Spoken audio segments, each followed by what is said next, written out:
Welcome to RLB agriculture classes. मैं आपकी Priyanshi ma'am और आज हम अपना छठा लेक्चर स्टार्ट करने जा रहे हैं। टॉपिक होने वाला है आपका सनफ्लावर। ये क्रॉप आपके लिए बहुत इंपॉर्टेंट है। इससे आपके कॉम्पिटिटिव एग्जाम में और आपकी थ्योरी में भी क्वेश्चन आते हैं। तो आइए हम लोग देखते हैं सनफ्लावर के बारे में। इसका साइंटिफिक नेम है रेंथस एनस। इसकी फैमिली है कंपोजिटी।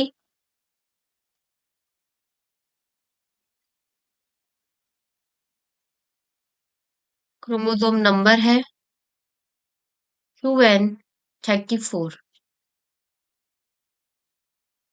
इसका ओरिजिन प्लेस है मैक्सिको। ये जो क्रॉप है ये आपकी तीसरी most important wild seed crop है। Third most important wild seed crop. सबसे पहले नंबर पे तो आपकी सोयाबीन और ग्राउंडनट है। इसके बाद ये पूरे विश्व में तीसरे स्थान इसने ले रखा है। साथ ही साथ इसका जो ये भारत में जो इंट्रोड्यूस हुई थी ये 1969 में इंडिया में इसके बारे में लोग अवेयर हुए थे। Introduce in India as an wild seed crop. आइए अब इसका इकोनॉमिकल इंपॉर्टेंस देखते हैं। It's while is premium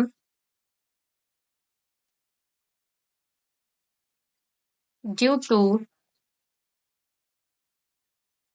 high level of unsaturated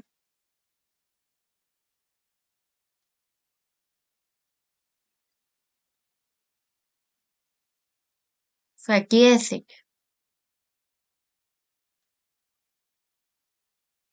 जैसे कि लाइक ओलिक एंड लिनोलिक। ये दोनों ही एसिडिक फैटी एसिड इसमें पाए जाते हैं। 90% ऑफ टोटल इनका इसमें प्रेजेंस होता है। ओलिक एसिड 90% टोटल पाया जाता है, जबकि निलोलिक एसिड जो होता है उसकी एब्सेंट रहती है। ये जो तेल होता है लाइट कलर का होता है, blank flavour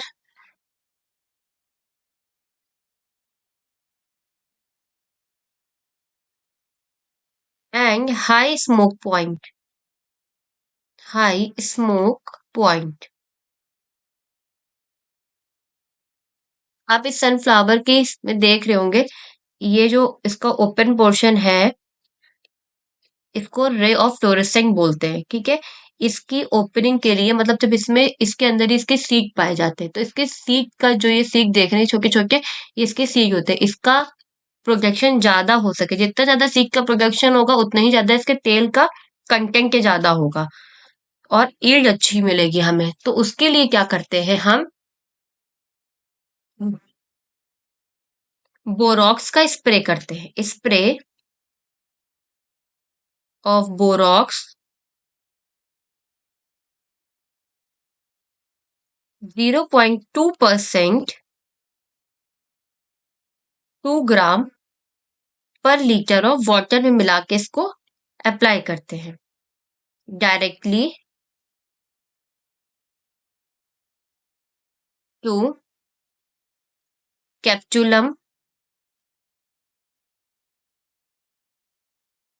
eight reflorescent opening stage. Opening stage It increase peak filling,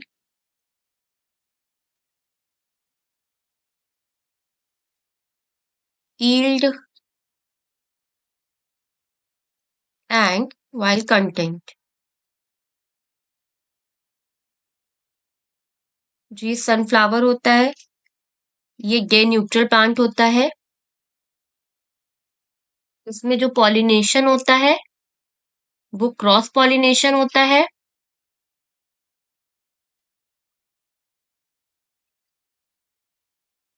और इसका जो जर्मिनेशन होता है, जर्मिनेशन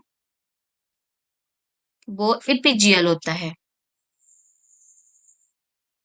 ये कुछ इसकी इंपॉर्टेंट बातें हैं जो आपको याद रखनी है, क्योंकि इससे क्वेश्चन में क्वेश्चन बनता है कि कौन सी क्रॉस पॉलिनेटेड है कि सेल्फ पॉलिनेटेड है, या इसका जर्मिनेशन कैसे होता है।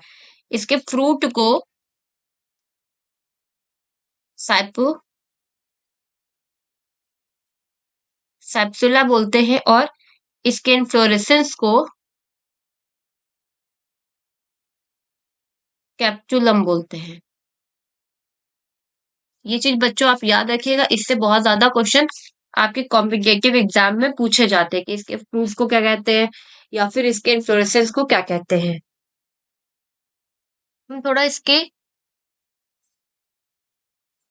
फ्लावर को एक बार देख के समझ लेते हैं कि किसको किस नाम से बोला जाता है। तो जो ये पूरा खिला हुआ पोर्शन आप देख रहे हैं, ये पूरा इसका इन्फ्लोरेसेंस होता है, जिसको कि कैप्सुलम बोला जाता है। इसके अंदर जो ये पत्तियां देख रहे हैं, ये वाली लीव्स, ये इसको रे फ्लोरेसेंट बोलते हैं।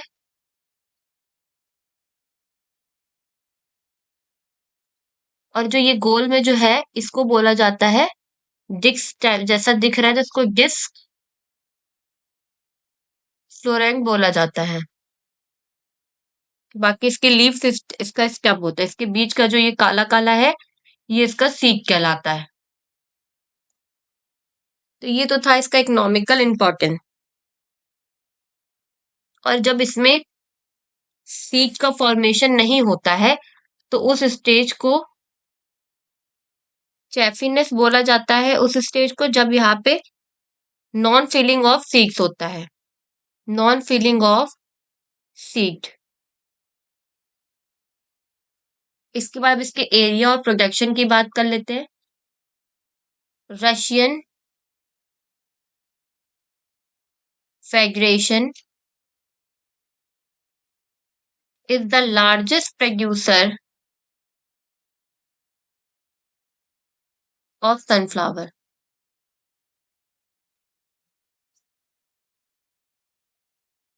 पूरे विश्व में है।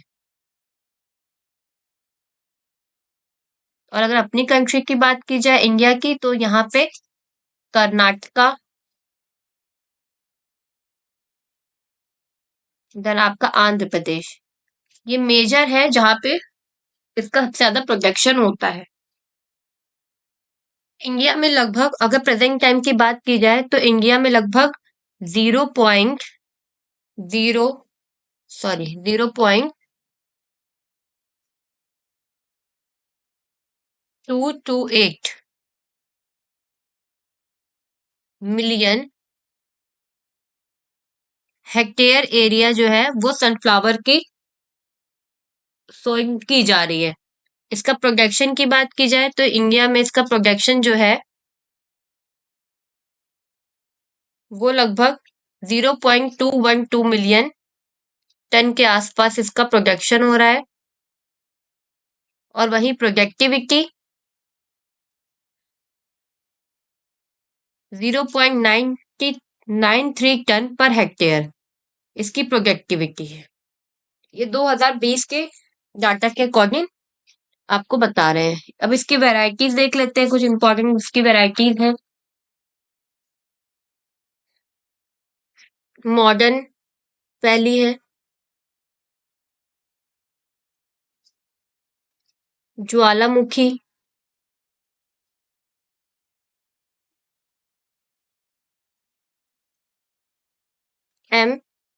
MSFH 17 8, के BSH1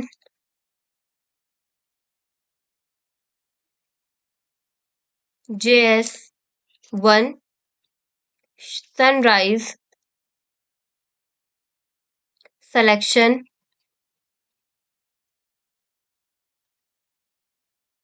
EC68413 सूर्या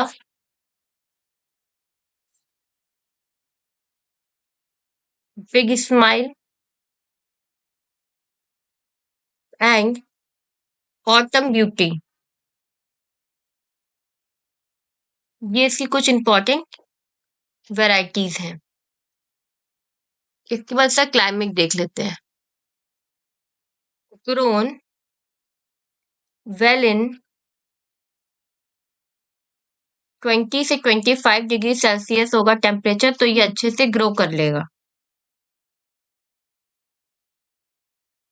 अगर लंबे समय तक बहुत ज्यादा हाई टेम्परेचर बना हुआ है तो इसके डेवलपमेंट पे ये प्रभाव डालेगा, साथ ही साथ रिड्यूस कर देगा, reduce the time of maturity, इसके मेच्योर होने के टाइम को भी ये रिड्यूस करेगा अगर टेम्परेचर बहुत ज्यादा हाई होगा। फ्लावरिंग के समय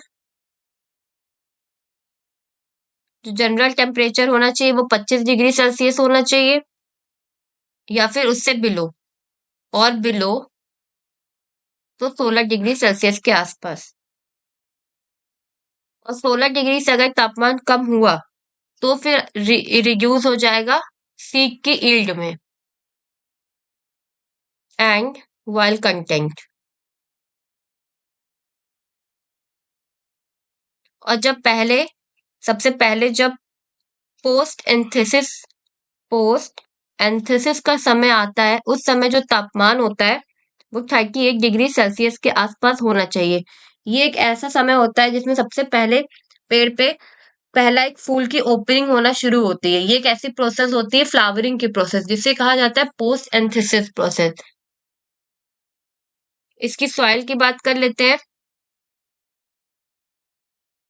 वैसे तो ये सभी सॉइल में ग्रो कर जाती है अच्छे से, पर इसके लिए होनी चाहिए गुड ड्रेनेज और बेस्ट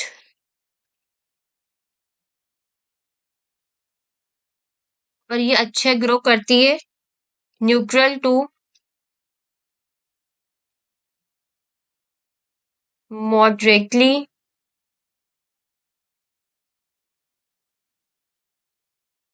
अल्कलाइन सॉइल। इसका पीएच होता है 6.5 से 8.0, बट इसके लिए एसिडिक सॉइल सुटेबल नहीं होती है।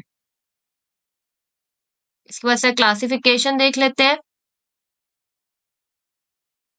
इसका जो जीनस होता है वो होता है हेलेंथस, जो कि ग्रीक वर्ड से ड्राइव किया हुआ शब्द है जिसका मतलब होता है मीन्स सन। और एंथस का मीन्स होता है, इसका मतलब होता है सन, और एंथस का मीन्स होता है फ्लावर। इसकी तकरीबन 264 स्पीशीज होती हैं। कमर्शियली इसकी वैरायटीज जो सोन होती है, commercially varieties are grown for seed, जिसका नाम है हेलेंथस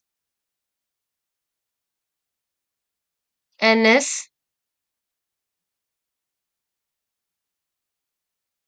मैक्रो कार्पस। ये वैरायटीज की सबसे ज्यादा कमर्शियल पर्पस पे इसकी ग्रो की जाती है। इसके बाद हम इसका लैंड प्रिपरेशन देख लेते हैं। आप सबके लिए एक बहुत ही प्यारी अनाउंसमेंट है बच्चों। मैंने अपने समय के अनुसार आपके लिए लिमिटेड सीट के साथ एक बैच लाया हुआ है, जिसमें मैं सीयूटी के प्रिपरेशन करा रही हूँ for UG and PG students. उसमें मैं आपके लिए रिकॉर्डेड लेक्चर्स लेके आई हूँ, लाइव क्लासेस भी रहेंगे, मॉक टेस्ट और आपके लिए कुछ पीडीएफ भी रहेंगी जो आपको बहुत ज़्यादा हेल्प करेंगी, और 1 टू 1 इंटरेक्शन भी रहेगा। तो आप जो भी बच्चा मुझे ज्वाइन करना चाहता है, वो मुझे इस व्हाट्सएप नंबर पे मैसेज कर सकता है अपने फुल नेम और सिटी के साथ। इसके अलावा मैं ये बता दूँ कि जो बच्चे नए हैं और उन्होंने अभी तक मेरी एक भी वीडियोज़ नहीं देखी है, तो वो मेरे यूट्यूब चैनल पे जा करके मेरे रिकॉर्डेड लेक्चर्स को देख सकते हैं और उनके और अपने नोट्स वहाँ से बना सकते हैं, जिससे उनकी बहुत ज़्यादा हेल्प हो पाएगी और वो डेफ़िनेटली एक ना एक सीट ले ही लेंगे अपने एग्ज़ाम और अपना एग्ज़ाम क्रैक कर लेंगे। लैंड प्रिपरेशन जैसे सभी फसल का होता है, वेल ड्रेन सॉइल होनी चाहिए,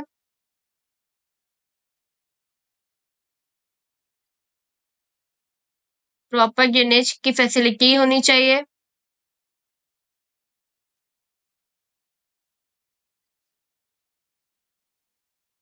फ्री फ्रॉम वीड होना चाहिए,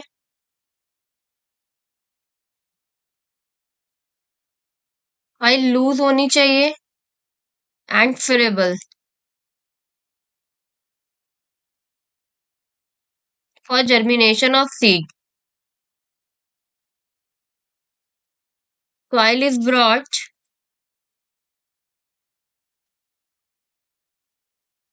fine tilth by plugging 4 to 5 times, followed by plunking after plugging। और वीक से फ्री होने चाहिए, किसी प्रकार का इसमें पुराना स्टबल मौजूद नहीं होना चाहिए। इसके बाद हम इसकी बात करते हैं सोइंग टाइम की। खरीफ में ये एक ऐसी फसल होती है जो 12 माह इसको ग्रो किया जाता है। खरीफ में इसकी सोइंग की जाती है जुलाई के फर्स्ट वीक में, ऑफ फर्स्ट वीक से शुरू करते हैं और अगस्त तक इसको लगाते हैं, July to first week of August. Rabi में नवंबर फर्स्ट वीक से लेके सेकेंड वीक तक इसकी सोइंग की जाती है। अगर समर की बात करें तो इसकी सोइंग फरवरी में की जाएगी, सेकेंड वीक में। इसके लिए सबसे बेस्ट मेथड होता है सोइंग का dibbling method, dibbling the seed by dibbler.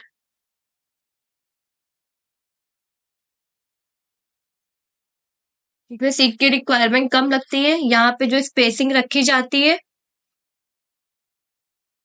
वो 60 गुणा 30 सेंटीमीटर रखी जाती है इन हैवी सॉइल।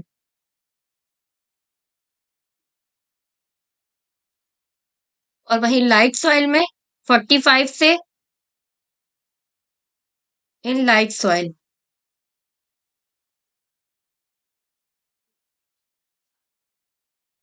इसका सीड ग्रेड देख लेते हैं। नॉर्मल इसका जो जनरल सीड ग्रेड होता है वो तकरीबन 5 से लेके 7.5 केजी पर हेक्टेयर होता है। समर सीजन में जो इसकी स्पेसिंग रखते हैं वो होती है, समर में स्पेसिंग 60 इंटू 30,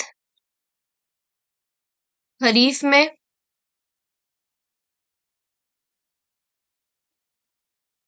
45 इंटू 30, रबी में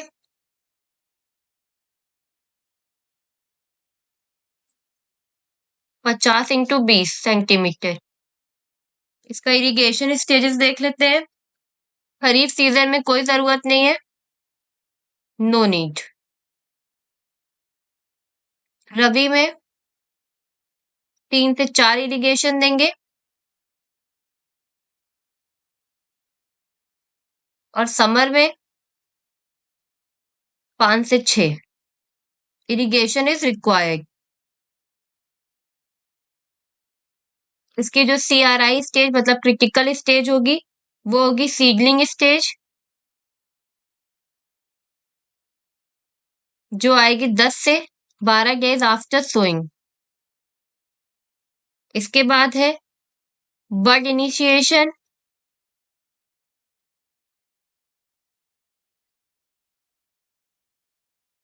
या उसको बटन भी बोलते हैं। नी हाई स्टेज,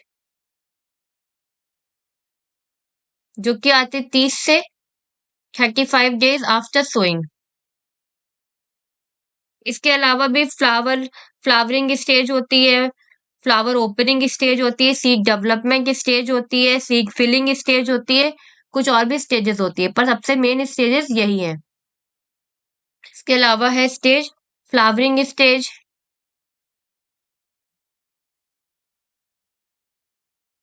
जो आती है 50 से 55 दिनों में। फिर है फ्लावर ओपनिंग स्टेज, जो आती है 55 से 65 डेज में। फिर है सीड डेवलपमेंट स्टेज, 70 से 90 दिनों में। और लास्ट है seed filling stage.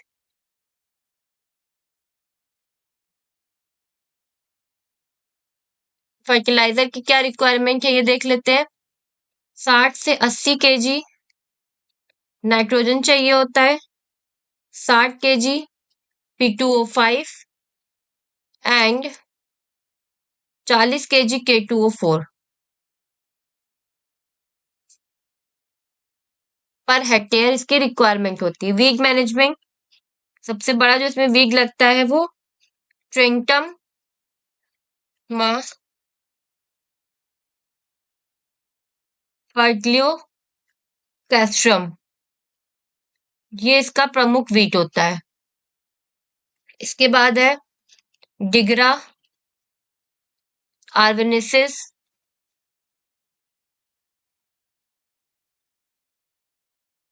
पाइलेंथस निरोरी।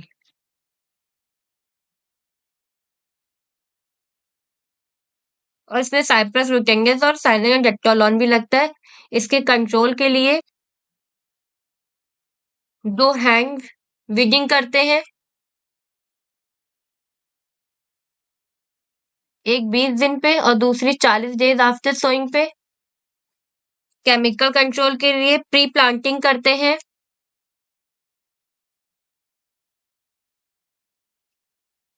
Pre planting spray करते हैं फ्लोरोक्लोरीन का।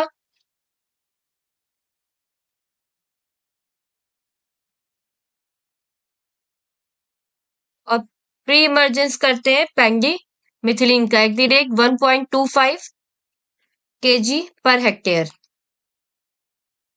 उसकी डिसीज देख लेते हैं। पहले जो डिसीज है वो उसका नाम है Alternaria leaf blight.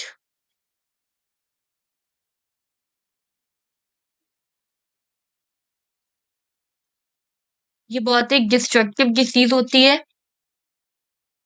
It is destructive disease causes reduction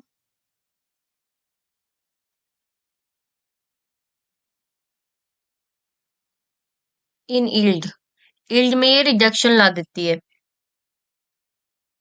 and seed, इसे कंट्रोल करने के लिए मैंकोजेब का स्प्रे करते हैं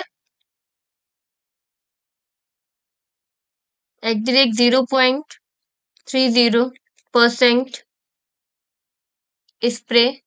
7 से 10 दिन के अंतराल में इसको स्प्रे किया जाता है इससे बचने के लिए। दूसरी डिजीज है rust.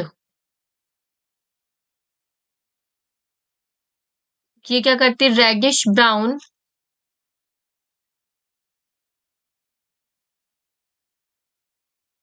Crystals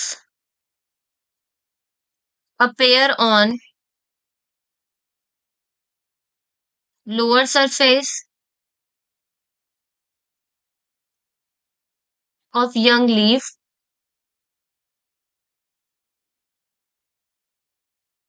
and later spread over entire vegetative part, vegetative surface। धीरे धीरे ये फैलना शुरू हो जाती है। इसे कंट्रोल के लिए क्या करेंगे? डस्टिंग ऑफ सल्फर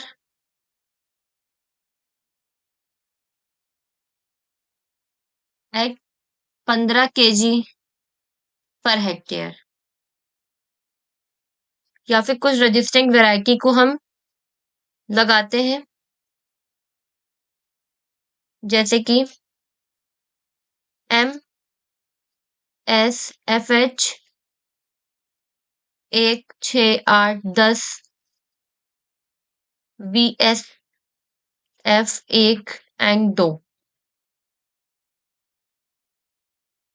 इसके अलावा एक डिसीज और है, हेड रॉट।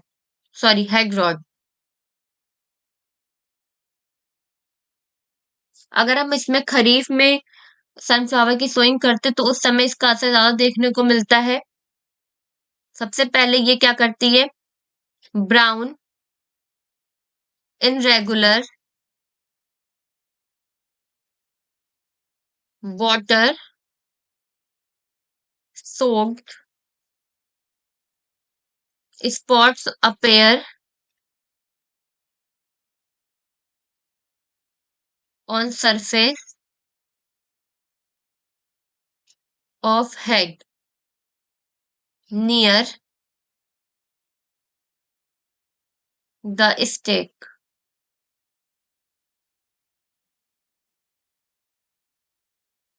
धीरे धीरे स्प्रेड होकर के पूरे जो इसका हेड का पोर्शन होता है उसे ये सुखा देता है।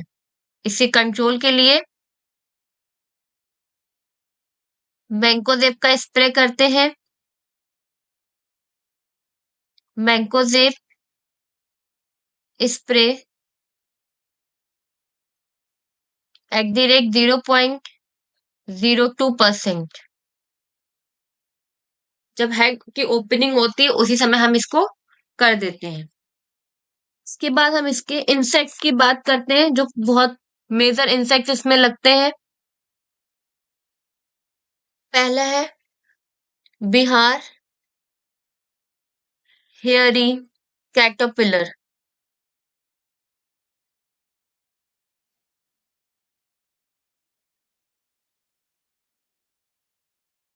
Crop is damage bye younger leaf.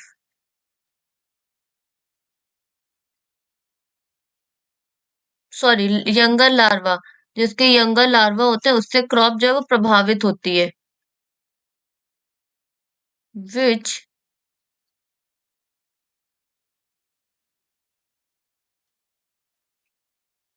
जुग्रासिली on the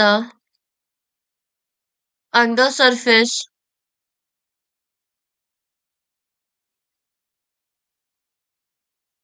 of the leaf.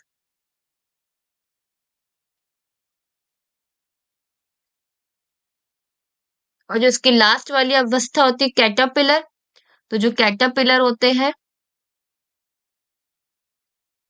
Caterpillar डिफोलेट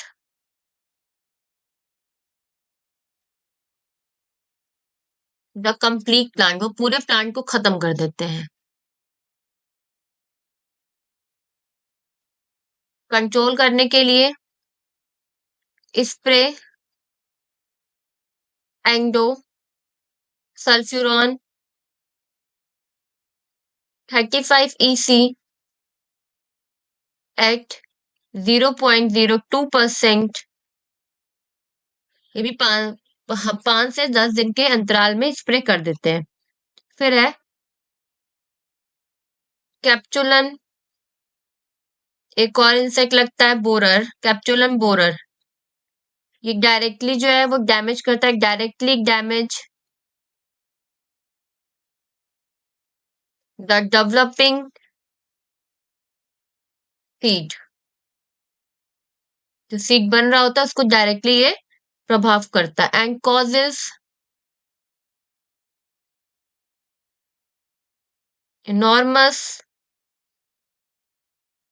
loss to yield। इसके कंट्रोल के लिए स्प्रे करते हैं एंडोसल्फरॉन 0.05% एट 25 से लेके 40 डेज आफ्टर सोइंग। एक और इंसेक्ट लगता है इसमें, रूट वीवल। इसके जो ग्रप्स होते हैं और एल्डेड वो डैमेज क्रिएट करते हैं।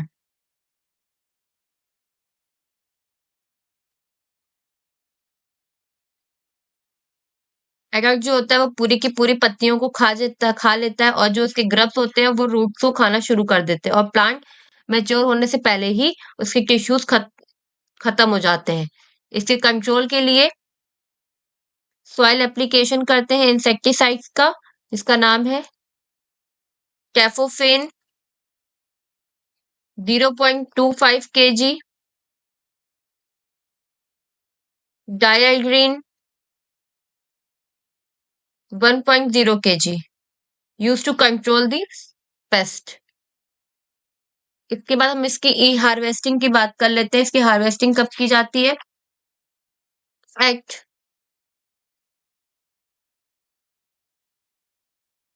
Physiological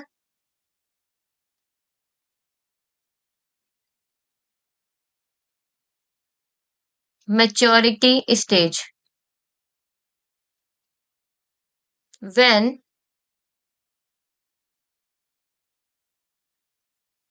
back of the head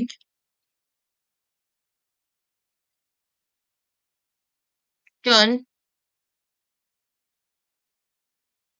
to lemon yellow. जब उसका जो हेड का पोर्शन होता है वो पीछे की तरफ से लेमन येलो कलर का दिखने लगता है, तब उसकी हार्वेस्टिंग कर ली जाती है। Colour and bottom leaf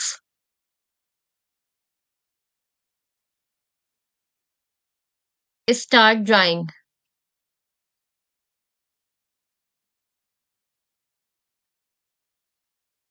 and withering. Yield की बात करें तो इसकी ईल्ड होती है 20 से 30 कुंटल पर हेक्टेयर। के बाद कुछ इसके इंपॉर्टेंट पॉइंट है वो देख लेते हैं।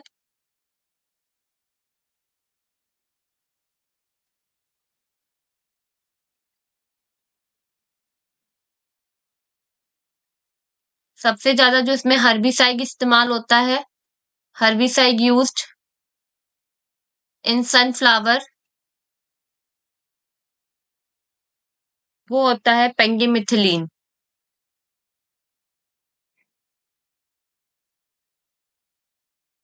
एट द रेट 1.5 kg पर हेक्टेयर। इसमें लगभग 24 से 36% ऑयल कंटेंट होता है। जो वाटर की रिक्वायरमेंट है लगभग 500 से 750 mm है।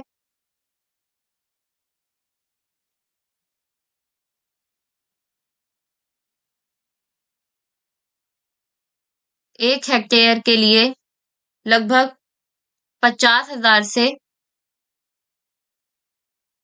60,000 प्लांट की जरूरत पड़ती है इसकी सोइंग के लिए। और इसका जो एडिबल ऑयल होता है, खाने के लिए जो ऑयल होता है, वो कंटेंट होता है लगभग 45 से 50%। ये बहुत ज्यादा पूछा जाता है कितना एडिबल ऑयल इसमें कंटेंट होता है। ये हार्ट पेशेंट के लिए बहुत अच्छा होता है, सेफ होता है, क्योंकि इसमें अनसैचुरेटेड फैटी एसिड पाया जाता है। आई होप आपको मेरा ये लेक्चर बहुत ज़्यादा अच्छा लगा होगा। तो आज के लिए इतना ही। Thank you.